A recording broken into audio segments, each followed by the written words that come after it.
Good morning. The leaves are changing and so am I, baby. Let's do a little oracle card pull to start our day, shall we? I recently bought this oracle deck and it's become one of my favorite parts of every single day, doing a little morning card pull, asking what messages I need to receive right now, what is important for me to keep in mind. And these cards are so beautiful and well designed as well. They all just make me so excited to pull and see if I pull a new one, though I have often pulled the same card over and over again. So the universe has some very clear messages for me recently. Let's see what we need to hear today, what's important for us to keep in mind. All right, first pull of the day, the abundance card, which, believe it or not, this is a card that I've been pulling a lot recently. I pulled this yesterday. Radical receptivity, mothering, massive growth, nurturing precious resources into full form. This card means that you are enough and possess everything that you need. You are reaping the rewards of seeds sown long ago. Enjoy the harvest. It is time to sit in gratitude for all of the abundance you have called into your life. You are brimming with creativity and love. But let's pull another card to see what additional clarity and information we can glean today. In your bag. I haven't pulled this one yet. New job, side hustle, a physical gift, direct deposit hits. This card means there's an opportunity to make money. The universe is dropping hints about where you thrive in money matters and where you can make the greatest return on your efforts. It's up to you to take the opportunities that present themselves. Pulling these two cards back to back with each other is glorious. Money was also something I talked about in therapy yesterday. The universe knows what I need to be reminded of. Trust your goddamn self, Maddie. What is with this? Okay, let's do one more. The soulmate card. Holy shit. What is happening today? Coming into union, meant to be, fated relationships. This could be a creative collaborator, a platonic relationship, or a romantic connection. This card means your purposes and journeys have run parallel and are finally joining for a smooth ride. Soulmates are not free of the effects of time or bad behavior. You are still required to exercise free will, be a good counterpart, and recognize when a relationship has run its course. So I think this morning we just needed a reminder that good things are coming, that we have stepped into our power, that we are deserving of all of the good things that are coming our way, because they are coming our way. A few days ago, I pulled the finish line card, which is supposed to be like the end of an era, marking of a completed cycle, entering a new one. And I feel like since then, I've just been feeling very affirmed that I'm on the right path and that good things are coming, and I just have to take a step back and be patient and not try to be so, like, I don't know, controlling every part of my life, trying to manicure it and make it perfect. I just need to let things sort of flow as they will and fall into place on their own without me interfering and making things perfect. I need to let the powers that be do their work. I need to let the universe do its work, and I also need other people to do their work. You know, I need other people to make their own choices, to step into their own power, to make their own calls. Letting people show me who they are through their choices and their actions, rather than me, I don't know, setting it up for them so that it's so easy for them to just hit the ball in the net. You know what I mean? I feel like sometimes I do that. I'm just like, here's everything you need, babe. All you got to do is just kick it right in. And it's like, I want other people to do the work too. So I'm trying to step back a little bit more and just let people be who they are, let myself discover it along the way, and trust that goodness and abundance is coming to me. And according to these cards, it's not only coming, but it's here, babe. This was a great reminder that my intuition is on point, and I know where I'm going, and I know who I am, and good things are coming for me, whether I like it or not.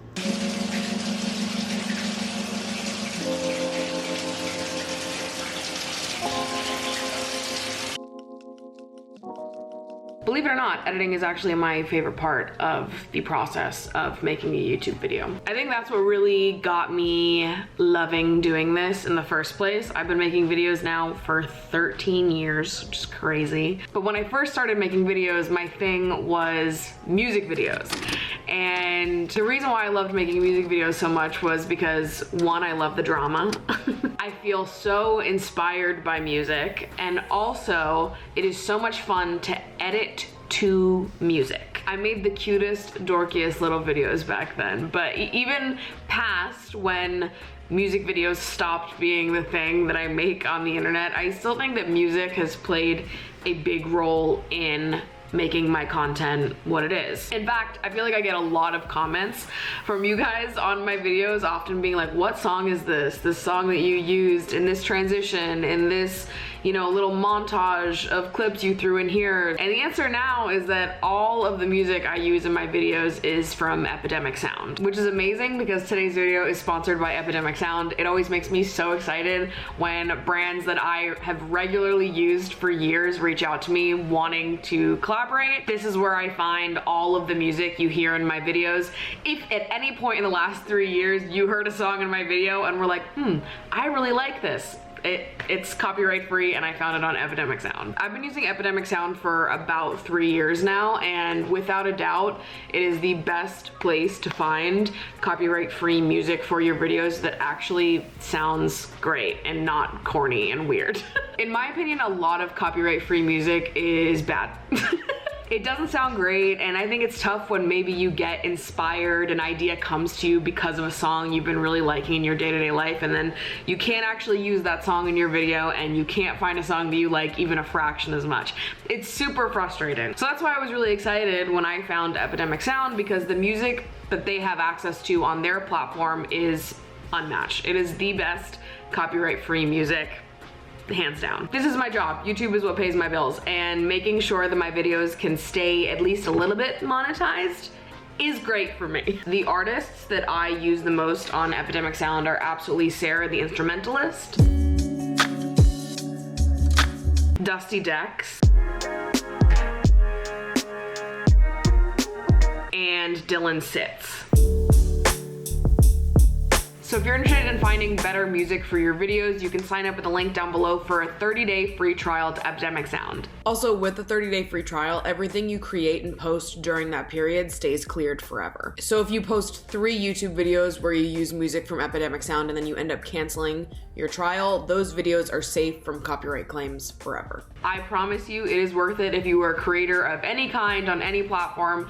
30 days of free access to Epidemic Sound, and use the link in the description down below. So the other day I posted on my Instagram this video of myself having beautiful, gorgeous, curly hair, talking about how it feels like an actual miracle that I've been able to figure out what works for me in getting my hair curly, because my hair just never holds a curl. For what feels like years now, I have dreamt of having beautiful, bouncy, curly, voluminous hair, and my hair just doesn't allow for it. Now, you would think that would have changed when I bleached my entire head and I just had, you know, bleach is bleach. It should have made my hair do a little something different, but it really hasn't.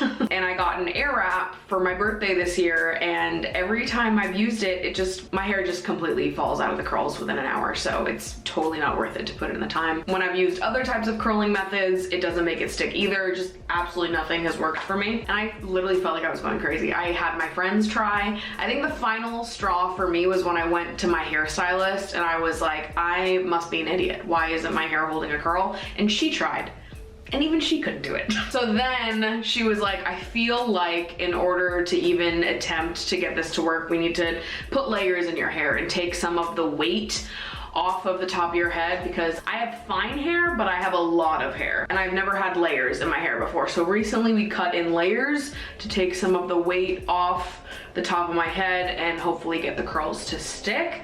I've been experimenting with a lot of different products over the last few months to see what works best, and I finally come up with what works for me. So I'm gonna show you how I curl my hair now. So I just showered, towel dried my hair. I already put this in my hair, which is a leave-in detangler and also a heat protectant. So now I'm gonna move on to throwing in some mousse. This is the Amika Plus Size Perfect Body Mousse. I've been using kind of a lot because I need my hair to feel a little bit crunchier and more stiff before I curl it. Otherwise it's gonna fall out still. So I use a fuck ton of this mousse. Mousse has been applied. Now I'm just gonna split my hair into 2 sections. I will end up splitting the top part into 2 different sections. And then I'll go side by side, hairspraying when I'm done with each side. I'm really just gonna speed through all of this. This is not an air wrap tutorial because I don't think that you need the air wrap to get this. I think any curling tool that you have is fine. If you do have an air wrap though, I use the smaller barrel. And then when you're curling it, when you're looking in the mirror, you have to twist the direction to whatever side you're curling. So I'll look in the mirror, look at this, I wanna curl this side, I'm twisting it so it's on this arrow. Other side, twist it to the other side. See? And I will do this in the smallest, tiniest little sections to make sure that these curls are gonna be bouncy and beautiful. Okay. So this is how it looks immediately after I do it. I've just let it sit for like 10 minutes, so now I'm gonna comb through it with my fingers. Let's hope that it looks as good as the other 3 times I've done it. So this is how it looks immediately after brushing it out. It'll fall a little bit over the course of the next few hours. 3 hours time, it's gonna look the best it'll look all day. And then I sleep on it and it looks like shit the next morning. So we're still working on that part because right now this is a day 1 hair that doesn't make it to day 2.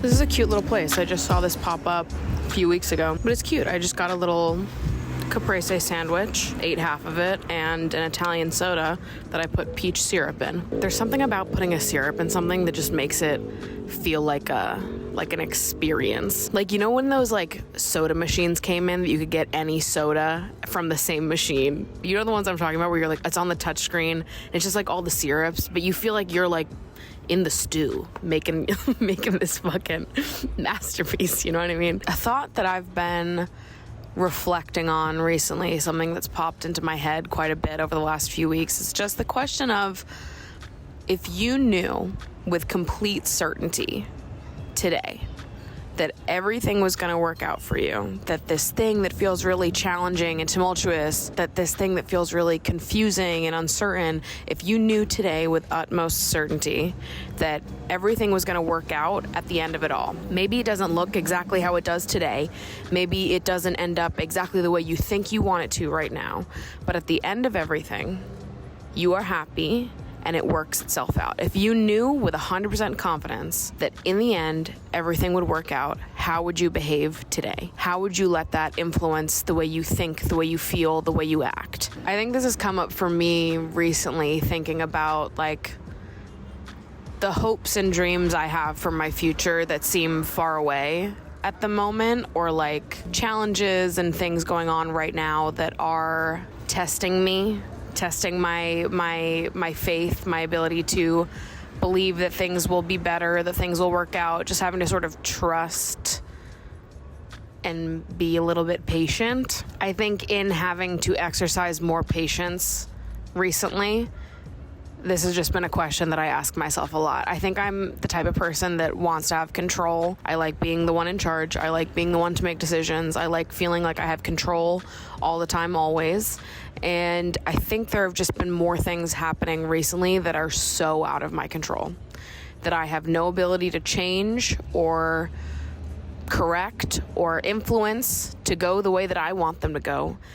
And I've had to exercise more letting go and just letting people be who they are, letting situations be what they are, trusting that things will work out the way they're meant to work out, and just working on putting my hands up a little bit and trying my best to remain hopeful and happy and focused on, you know, what I can control, but also not trying to avoid thinking about the things that I can't control. You know, I'm trying to be more comfortable with not having all the answers right now, not being able to control every outcome, just accepting that it is what it is and we're at where we're at. For every what if scenario that my brain can think up in response to a lack of control, what if we rerouted those what ifs to being a little bit more positive? So instead of when I feel a lack of control, when things are going on that I have no possible way to change, instead of letting moments like that trigger my brain into thinking, well, what if the worst case scenario happens? What if I get hurt? What if this was all for nothing? What if blah, blah, blah, whatever. List goes on. For as many of those kinds of what ifs that we can think of, what if instead we shifted it and just asked, well, what if everything works out? What if everything goes the way it's meant to go? What if we find out that what we thought we wanted wasn't exactly what we needed, but what we needed made us happier than the things that we thought we wanted? What if the things we're stressing out about right now end up working out? Maybe not right now, but maybe a year down the line, 2 years down the line, or maybe they don't work out, but instead we're surprised with something so much better, something so much more in alignment with ourselves and what we need. What if it turned out that bird's eye view, when we're looking back at our past, we realize that all the things we spent so much time being sad about, stressing out about, feeling down about, what if we just figured out that everything was going to work out the way that it should anyways? How would we behave differently? What would you let go of? And I think this question for me has really just highlighted how much of what I worry about and let plague me on a day-to-day basis is like rooted in like a deep fear of missing out or never getting to experience something, or never getting to have this happy moment or this success that you want. So much of why I worry about things is not because I need them to happen right now, but because I worry what if they never do, you know? And it's interesting because I feel like I can draw so many parallels to past worries that I had that have passed, and I'm like, if I knew then what I know now, I would have let go a little bit, you know? I used to worry that I would never feel confident in my body, that I would spend my whole life feeling the way I did when I was a teenager. I used to worry that I would never have a moment, that I would never have a day where I woke up and I truly and honestly loved the person looking back at me without bullshitting myself. I used to worry that I would be stuck at my 9-to-5 forever, that I would never get to do my own creative pursuits as a job. And that worry, that fear that I had that would pop up pretty regularly, it wasn't because I was afraid of being at my 9-to-5 for another week. It wasn't that I was afraid that I, you know, would have bad body image for another month. It was that I was afraid it was forever, that I would never get to know what it was like to do what I loved for a living, that I would never get to know what it was like to feel truly comfortable in myself. And I think a lot of like my fears and the things that plague me on a day-to-day, it's not because I need to get to the finish line today or tomorrow, but just that I need to believe that there is a finish line, that the dreams that I have for myself are achievable, the future that I want for me, you know, the things I've dreamt about since I was a little girl, that these things that at times feel so far away are actually not as far as I think they are. You, at some level, have to just lean into trust and try just a little bit to be more optimistic and say, well, what if it all does work out? What if everything ends up great? I think more recently I'm just trying to let myself be a little happier, to lean into the idea that it could be different and that it could work out. Get crazy, get wild, let's party, get loud. Okay, so it's trivia night and we're going to trivia dressed as the cast of Jersey Shore tonight. Why are we doing that? I don't know. Nobody asked us to. It's not like a location event, like we're gonna be the only team dressed up. It's also a week before Halloween. But life is about having fun, okay? And we're gonna dress up as the cast of Jersey Shore. All right, so I don't really know how I feel about the items that I have acquired for my Snooki costume. I got this leopard bodycon dress, and then I also bought this Team Meatball t-shirt that I cropped and turned into like an off-the-shoulder moment, so that way I can really nail home that it's Snooki. And then I got these sunglasses. And then I got a crocodile. Guys, it's so bad. It's so bad.